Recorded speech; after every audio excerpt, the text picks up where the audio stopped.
അല്ല, ആഭ്യന്തര വകുപ്പിൻ്റെ ചുമതലയുള്ള മുഖ്യമന്ത്രിയായി ഭരണം നടത്തുമ്പോൾ അന്ന് പോലീസ് മർദ്ദനമേറ്റ് കിടന്ന 28-29 വയസ്സുകാരൻ ഓർമ്മയിൽ വരാറുണ്ടോ?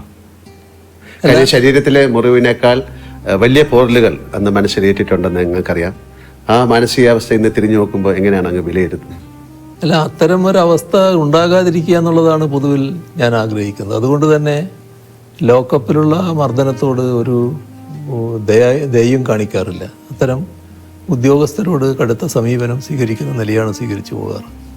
ഏതെങ്കിലും തരത്തിൽ ഒരു ലോക്കപ്പ് മർദ്ദനത്തിൻ്റെ ഭാഗമായിട്ട് ഒരാൾ മരണപ്പെട്ടു എന്നൊരു കേസ് വന്നാൽ നമ്മളത് ഇവിടെ പോലീസ് അന്വേഷിക്കാൻ പാടില്ല എന്നുള്ള നില തന്നെ എടുത്തിരിക്കുകയാണ്.